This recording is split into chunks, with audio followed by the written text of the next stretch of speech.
Karaniwan sa mga scammer, gumagamit sila ng emotional connection agad-agad para makuha yung tiwala. Yung agad-agad na humihingi ng mga personal details, kagaya ng address, bank details mo, kahit anumang personal information mo, dapat kang magduda. Lalo na kapag hindi mo pa talaga siya kilala. Number 3, ayaw makipag-video call. Ayaw makipag-video call. Isa tong sign na maitinatago siya. Kapag ang dami niyang dahilan para hindi makapag-video call sa'yo, lagi siyang umiiwas pag nangingi ka na ng video call. Isa tong senyales na maitinatago siya sa'yo o kaya hindi siya tunay na tao. Karaniwan din na ayaw rin nila makipag-video call kasi umiiwas din sila para sa posibleng baka mahuli rin sila dahil sa video call na yan. Number 4, pag inconsistent na yung mga kwento niya. Kapag may inconsistency yung kwento niya, red flag rin yun. Yung mga scammer, mga foreigner na mga sinungaling, nahihirapan sila magtagni-tagni ng pare-parehong kwento. Number 5, nanghihingi ng pera. Imbes na ikaw yung hihingi ng pera, sila yung humihingi ng pera sa'yo, nanghingi ng tulong.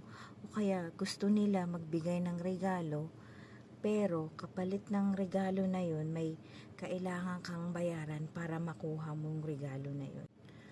At kadalasan rin sa kanila yung mga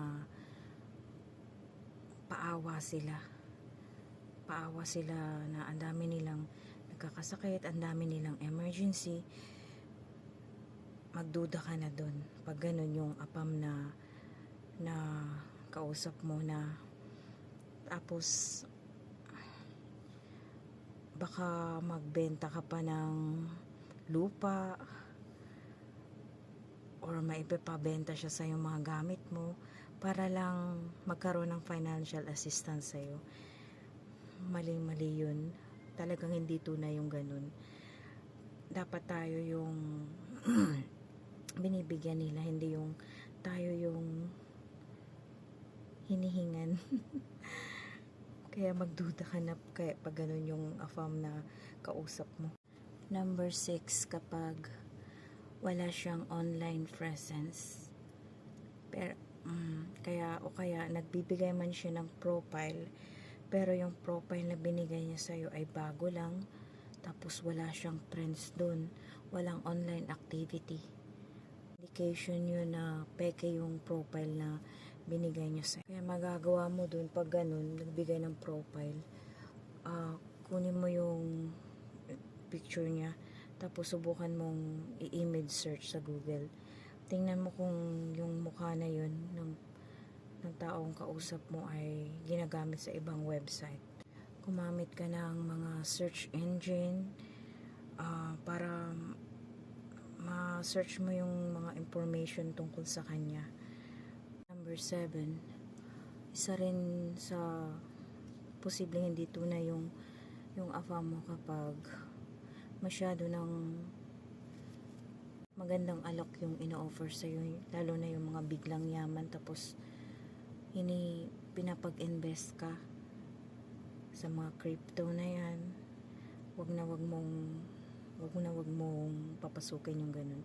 Maraming foreigner ang nag-aalok ng ganyan na papa-investin ka nila sa crypto. Kaya napakahalaga na wag mag-invest agad ng emotional feelings sa mga nakikilala mong foreigner sa online agad-agad.